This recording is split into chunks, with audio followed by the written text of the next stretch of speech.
नमस्कार दोस्तों, स्वागत है आप सभी का मेरे YouTube चैनल संस्कृत दीपिका पर। तो पहले के वीडियो में जो हमारा पहला वीडियो आया था वेदांत सार का, उसमें हमने अधिकारी की चर्चा की थी कि वेदांत शास्त्र पढ़ने का अधिकारी कौन व्यक्ति है। तो उस अधिकारी की चर्चा में ही कुछ शब्द आए थे, जैसे विधिवत अधीत वेद वेदांगस्य, यानी जिसने सभी वेदों का अध्ययन किया हो। काम्य निषिद्ध वर्जन, यानी जिसने काम्य और निषिद्ध कर्मों का त्याग कर दिया हो। नित्य नैमित्तिक प्रायश्चित उपासना अनुष्ठान जो करता हो, जिससे उसका जो है अंतःकरण शुद्ध हो गया हो नित्य नैमित्तिक प्रायश्चित और उपासना अनुष्ठान करने से। इसी प्रकार साधन चतुष्टय संपन्न जो परमात्मा है वही अधिकारी होगा। तो ये जो सारे शब्द आए हैं, अब वेदांत सार में जो है सदानंद योगी ने इनको विस्तार से समझाया है, एक एक शब्द को, कि नित्य नैमित्तिक प्रायश्चित अनुष्ठान क्या है, साधन चतुष्टय के अंतर्गत क्या क्या चीज़ें आएगी। तो आज के जो इस वीडियो में जो हम नित्य नैमित्तिक प्रायश्चित उपासना काम्य और निषिद्ध कर्मों के बारे में जो है जानकारी प्राप्त करेंगे। चलिए शुरू करते हैं। काम्यानि स्वर्गादि इष्ट साधनानि ज्योतिष्टोमादिनि निषिद्धानि नरकादि अनिष्ट साधनानि ब्राह्मण हननादिनि। तो काम्य कर्म जो है, जो किसी भी इच्छा पूर्ति के लिए किए जाते हैं, स्वर्ग आदि इष्ट साधनानि, यानी काम्य कर्म जो है वो स्वर्ग आदि की प्राप्ति के लिए या किसी इच्छा विशेष के लिए जो हम हवन यज्ञ वगैरह करते हैं, उन्हें जो है काम्य कर्म कहा गया है। इसके अलावा ज्योतिष्टोम आदिनी, यह भी जो है काम्य कर्म के अंतर्गत ही आता है। यह स्वर्ग प्राप्ति के लिए ये शास्त्रों में बताया गया है, यज्ञ जो है किया जाता है। उसके बाद कह रहे हैं निषिद्धानि, या निषिद्ध कर्म जो है नरकादि अनिष्ट साधनानि ब्राह्मण हन्नादिनी, यानी निषिद्ध कर्म वे है जो नरक के साधन है, जैसे ब्राह्मण हत्या आदि।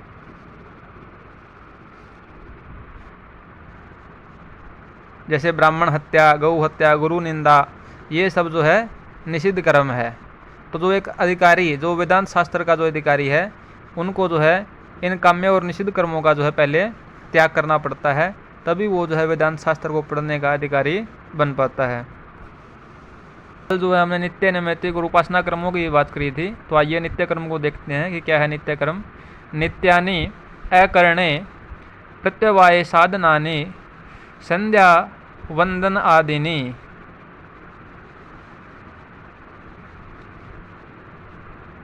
यानी नित्य कर्म वे है जिनके ना करने से अकरणे प्रत्यवाय साधनानि, जो प्रत्यवाय का जो है साधन बनते हैं, यानी जिसको न करने से जो है पाप लगता है। जैसे संध्या वंदन, जो सुबह शाम जो हम भगवान की अर्चा करते हैं, संध्या वंदन वगैरह करते हैं, सूर्य भगवान को जल वगैरह अर्पण करते हैं, या अग्निहोत्र या पितृतर्पण जो है, ये जो है सारे शास्त्रों में नित्य कर्म बताए गए हैं, जो प्रतिदिन करने के लिए शास्त्र जिनका उपदेश करते हैं।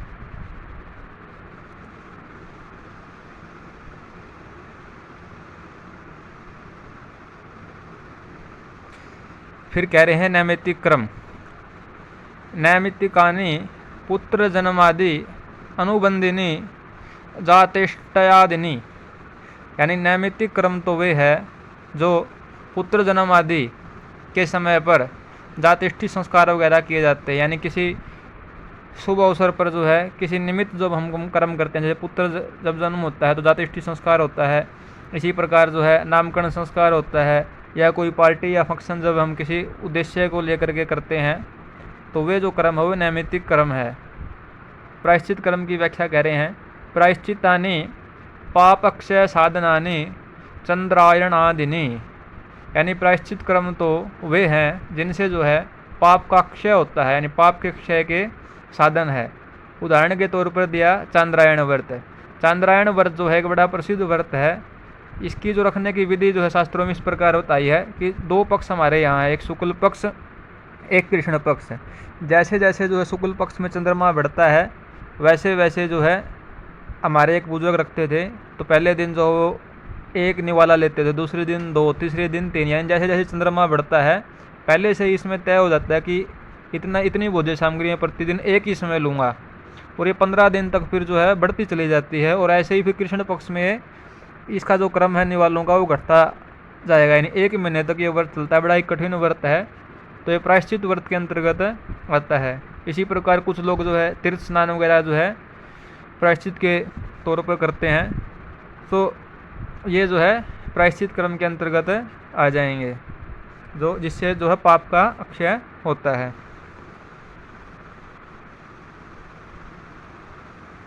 उपासना सगुण ब्रह्म विषयक मानस व्यापार रूपाणी शांडिल्य विद्यादिनी, यानी मन में भगवान की जो है सगुण मूर्ति का ध्यान करते हुए जो हम साधना करते हैं, सगुण ब्रह्म विषयक मानस यानी हमारे जो मन का व्यापार, मन की जो क्रिया है, सगुण ब्रह्म को मन में धारण करके जो हम क्रिया करते हैं, जैसे शांडिल्य विद्या आदि, या फिर नारायण भगवान का ध्यान या किसी भी देवता का ध्यान, इस प्रकार का जो कर्म है इसको जो है उपासना कर्म कहा गया है। कई बार पंक्ति पूछ भी लेता है, जैसे आपको 3 पंक्तियाँ अलग अलग दे दी, उसमें से पूछ लेगा कि इसमें से जो है आप उपासना कर्म कौन सा है वो बताइए, जैसे तो आपको वहाँ टिक करना होगा सगुण ब्रह्म विषयक मानस व्यापार रूपाणी शांडिल्य विद्या आदि, तो उस पर आप जो है टिक कर सकते हो। अब जो है ये जो 4 क्रम बताए, नित्य नैमित्तिक और प्रायश्चित, और चौथा उपासना क्रम, इनके जो है फल भी बताया है। जो नित्य नैमित्तिक और प्रायश्चित है, इसका जो मुख्य फल है वो बुद्धि की शुद्धि है, यहाँ से प्रश्न आता है हर बार परीक्षा में। और अवान्तर फल जो है इसका पितरलोक की प्राप्ति है। उपासना क्रम का जो मुख्य फल है वो चित्त की एकाग्रता है, और अवान्तर फल जो है सत्यलोक की प्राप्ति।